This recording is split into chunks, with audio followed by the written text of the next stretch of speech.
Namo Om Vishnupadaya Krishna Preshthaya Bhutale Srimate Bhakti Vedānta Swaminiti Namine Namaste Saraswate Devi Gauravani Pracharini Nirvishesha Shunyavadi Paschatya Deshatarini Śrī Kṛṣṇa Chaitanya Prabhu Nityananda Śrī Advaita Gadadhara Śrīvāsadi Gaura Bhakta Vrinda Hare Krishna Krishna Krishna Hare Hare Hare Rama Rama Rama Hare Hare Narayanam Namaskritya Naram Chaiva Narottamam Devim Saraswatim Vyasam Tato Jayamudhirayet Shunvatam Swakata Krishnaha Punya Shravana Kirtanaha Hrudyantasto Hyabhadrani Vidunoti Suhrasvatam Nashtaprayeshva Bhadreshu Nityam Bhagavata Sevaya Bhagavatyuttama Shloke Bhaktir Bhavati Naishtriki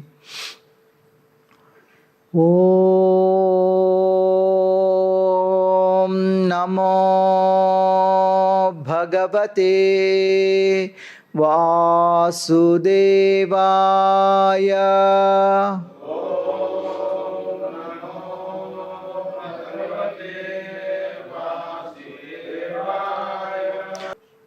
Today we will discuss few verses from chapter 5 of first canto, Narada's teachings to Vyasa. Śrī Nārada Uvaca Bhavatānudita prāyam Yasho Bhagavato malam Yenaivasau na tushyeta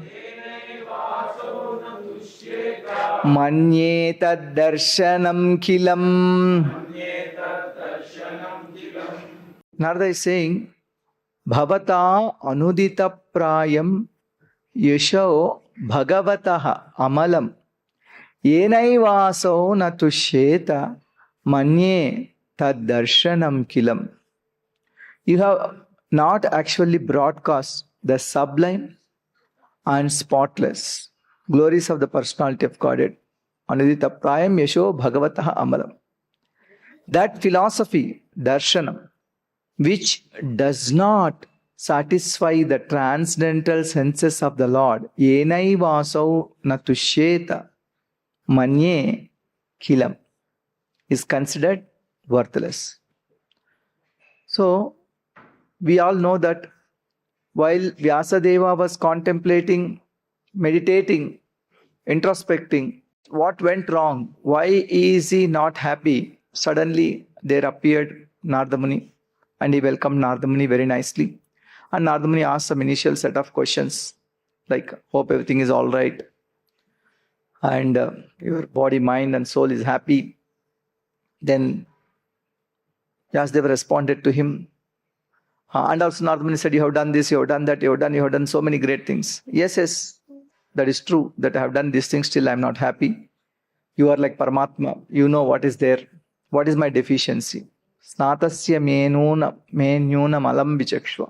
Please tell me. That's what he told. After that, Narada Muni has come to the point straight. And he's telling, yes, the problem is direct. You have not glorified the Supreme Personality of Godhead. In Puranas, there are so many descriptions of the Supreme Lord. We see wonderful descriptions are there. But that is just only few. And majority of the discussion is about dharma, artha, kama and moksha. Bhakti is discussed, glories of the Supreme Lord are discussed here and there. Like some Puranas, it's very less. Some Puranas are relatively more discussion about the glories of the Supreme Lord. But overall, he says that the point is that you have not glorified the Supreme Lord sufficiently. And he's also telling the other things. There is darshanam here. There are many darshanas. How many darshanas are there? Then whenever we say darshana, of course we take darshana of the deities. But in Indian philosophy, Vedic philosophy, there are some darshanas are famous. How many of them? 5. Any other answer? 6. Yeah, we can give 90%. Yeah.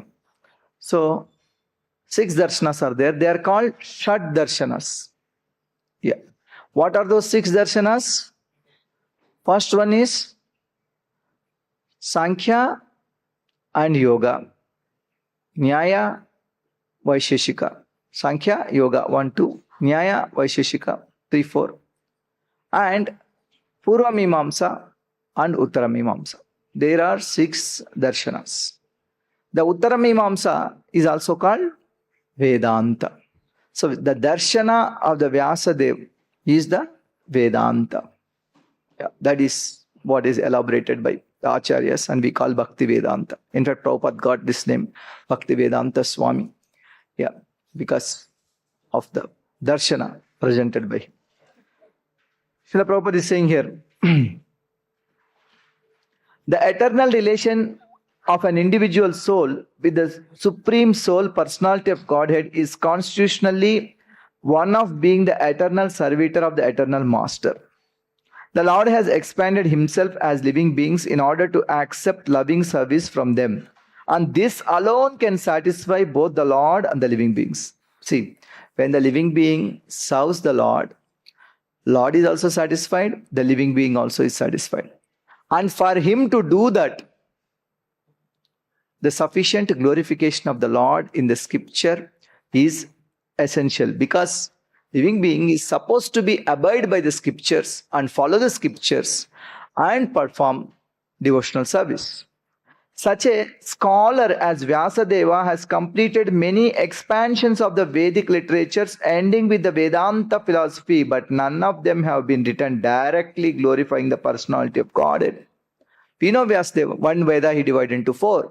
He wrote the Puranas, and Puranas also has their 4 divisions. Somewhere in Bhagavatam, the 12th canto is saying that Puranas also has 4 divisions, probably Mahapuranas, Puranas, Upapuranas, and other Upapuranas. Like Puranas also has divisions.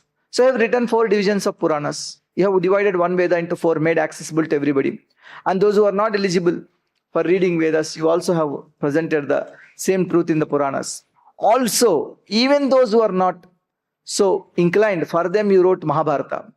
Like Shri Shuddha Dvijabandhunam Tvainam Shruti Gochara. For those people who are Dvijabandhus, born in Brahmana, Kshatriya, Vaishya families, but not up to the mark, not having the qualities of Brahmana, Kshatriya, Vaishya. And Shudras who are not interested in spiritual life so much. And also, generally, it is said that the women class are more sentimental than philosophical, and they will not be interested. So you have written for them this Mahabharata. And also, the Vedanta Darshana, Vyasadeva is presented in the bullet form. That's sutras. Yeah. Whether it is Dharma Shastra, Ardha Shastra, Kama Shastra, or even Moksha Shastra, Vedanta Shastra, they are present in briefly in the Sutra form. You have presented like that. Excellent. But still, you have not glorified the Supreme Lord directly, and people are not taking to devotional service. Dry philosophical speculations, even on the transcendental subject of the Absolute, have very little attraction without directly dealing with the glorification of the Lord. So all these things are there, other darshanas, even your own darshana, the sutras themselves, indirectly glorifying the Supreme Lord, not directly glorifying. And in one sense, like it's dry philosophy, or in other philosophies are a dry speculation. It's not enriching the heart. It's not enlivening the heart. It is not immersing one in glories of the Supreme Lord. The Tanmayatva is not coming. The personality of God is the last word in the transcendental realization. Bhagavān. The absolute realized as impersonal Brahman or localized supersoul Paramātmā is less productive of transcendental bliss than the supreme personal realization of his glories. He says that even you have Brahman realized by studying the Vedas and other subjects. Even your Paramatma realized, still the bliss one gets is not up to the mark. Compared to the Bhakti-ananda, the Brahmananda is insignificant. Bhakti-ananda, or even the Yogananda, the yogis meditate on Paramatma and experience Yogananda. And the Brahmavadis experience Brahmananda, thinking that I am that Brahman. They want to merge with the Brahman, lose their existence, and then in that sense, yeah. So the Brahmavadis and the yogis, they experience Brahmananda and Yogananda respectively. But in compared to the ocean of Bhaktiananda, that Brahmananda is insignificant. It's just, you can say, drop of water. Not even a drop of water. Yeah, just like that.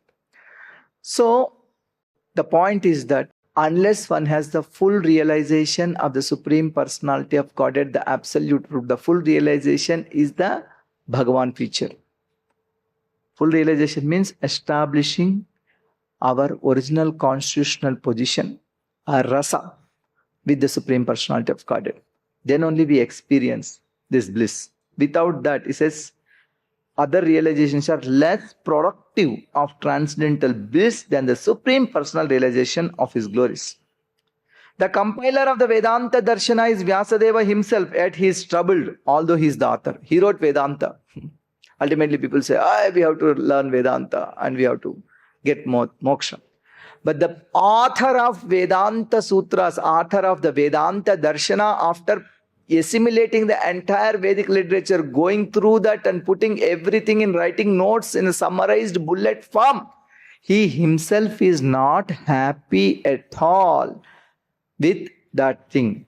So, what sort of transcendental bliss can be derived by the readers and listeners of the Vedanta, which is not explained directly by Vyasadeva, the author? The author himself is dissatisfied what he is written. Then what kind of bliss the Vedantic followers, so-called Vedanta, those who study Vedanta, Vedantavadis, what do they get? What bliss they get? Nothing. Herein arises the necessity of explaining Vedānta-sūtra in the form of Śrīmad-Bhāgavatam by the self-same author. Then what? There are only 6 darshanas, Vedanta Darshana. Vedanta Darshana is the ultimate darshana. People say that, rejecting all other darshanas, Vedanta. But that Vedanta Darshana is not giving happiness. It is there, glorification of the Lord, that is crisp and indirect, paroksha. But direct glorification of the Supreme Lord, Śrīmad-Bhāgavatam, is a natural commentary on the Vedānta-sūtras. See, we have so many Vedic literatures, like the Vedas, and in Vedas itself you have Samhitas, Aranyakas, Upanishads, and so many Puranas, and also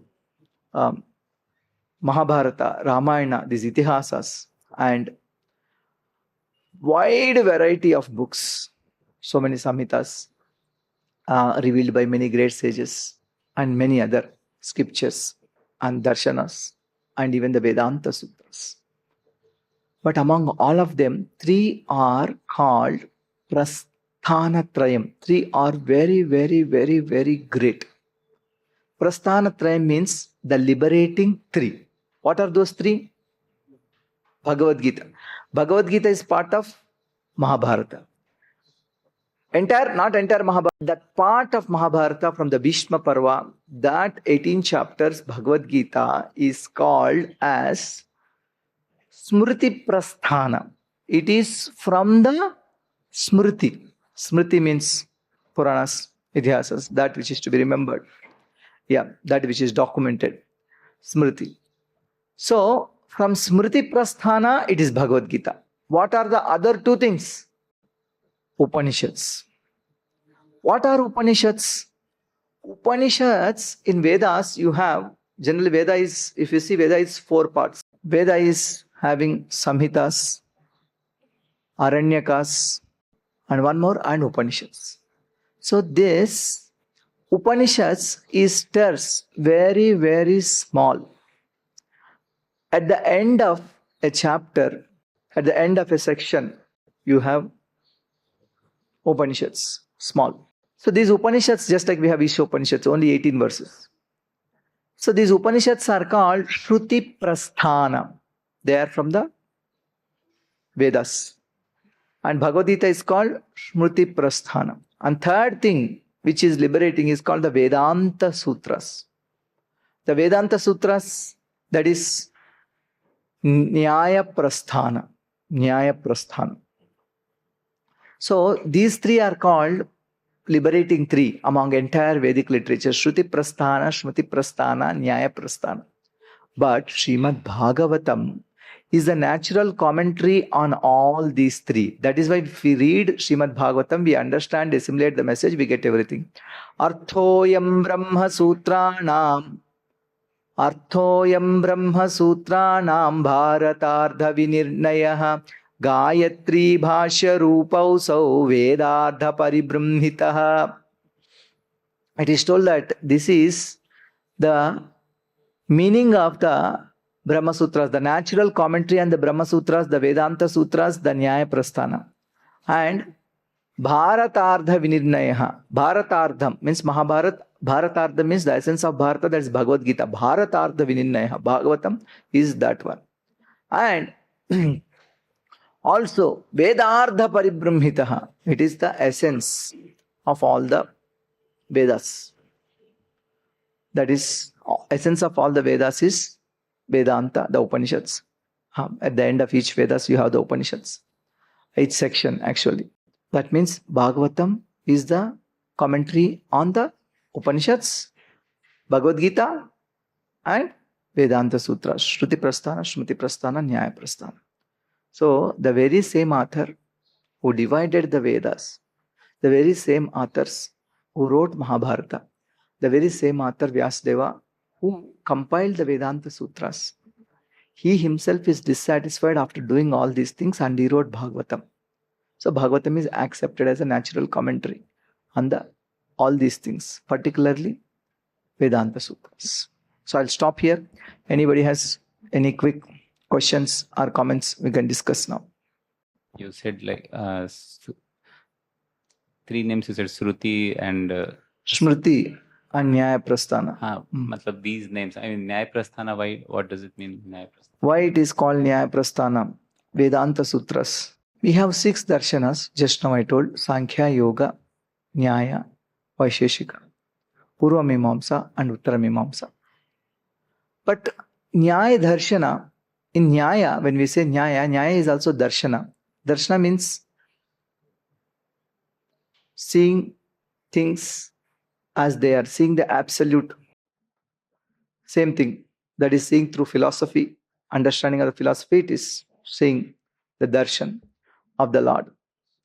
So, why it is called Nyaya Prasthana, Vedanta Sutras? Nyaya also has set of tools, logic. With that logic, we establish a darshan. Like, you take argument, counter argument, and then finally we establish the logic, the conclusion. So Vedanta Sutras like that Vyasadeva deliberated and presented. So it is called, that's why Nyaya Prasthana. Nyaya means logically presented. Prasthana means that which is liberating, because that is the essence of everything. You read those Vedanta Sutras, ultimately one is supposed to be liberated, provided you understand. Because those so crisp, so indirect, very difficult to understand. We need a commentary. And that's why every system, every school of thought has their own commentary on Vedanta Sutras. Our commentary is this thing. Of course, Baldev Vidyabhushan also wrote the commentary on the Vedanta Sutras. But that's for a purpose, because in the Jaipur they challenged that Gaudiya Vaishnava Parampara is not a bona fide Parampara because it doesn't have commentary on the Vedanta Sutras. We know that Bhagavatam is a natural commentary, but they challenged, so he wrote another commentary. Govinda Bhashya. He says that is dictated by Lord Govinda himself and answering many of their questions in this thing. So it's called Nyaya Prasthana because logically presented, liberating sutras are there. It's called Nyaya Prasthana. Smriti Prasthana because it is part of Smriti. Puranas are Smriti, Vedas are Shruti. Shruti means that is passed through oral reception. Smriti means that is passed through documented thing. So, Smriti Prasthana means among Shrutis, the liberating one, the Bhagavad Gita. Shruti Prasthana means among the Shruti, this thing, because generally Vedas deal with Karma Kanda, Jnana Kanda, Upasana Kanda. Mostly Karma Kanda and Jnana Kanda. So what is exactly liberating in the Vedas is that essence. That is Shruti Prasthana. Like that, we have three things. How they are documented. Brahmanas are the fourth one. Brahmanas, Aranyakas, Samhitas, and Upanishads. Yeah. Yes. I mean, how they are documented, that is why, based on that, the names are given Shruti, Smriti, and Nyaya. Yeah, From- Shruti means correct. From Vedas. The Shruti means that which is passed through oral reception. Apaurusheya. Nobody has written. I told you, eternally existing. In that, you have taken that which is liberating, Shruti Prasthana. Shruti Prasthana, that which is documented by Vyasadeva. Shruti Prasthana, essence is Bhagavad Gita. And then Vedānta-sūtras, that is Nyaya Prasthana. And Bhagavatam is commentary on all these three things. Supporting this, the Garuda Purana shloka I told you. Arthoyam Brahma Sutran, commentary on the Brahma Sutras. Bharatartha Vinirnayaha. Bharata means Mahabharata. Bharatartha means Bhagavad Gita. Bharatartha Vinirnayaha means commentary on Bhagavad Gita. And Vedārdha Paribrahmita. Vedārdhas means Upanishads. Vedārdha Paribrahmita means commentary on the Upanishads. So Bhagavatam has commentary on all these three things. And also Gayatri Bhashya Rupa also. It is a commentary on the Gayatri Mantra also. Hare Krishna. We'll stop here. Thank you very much.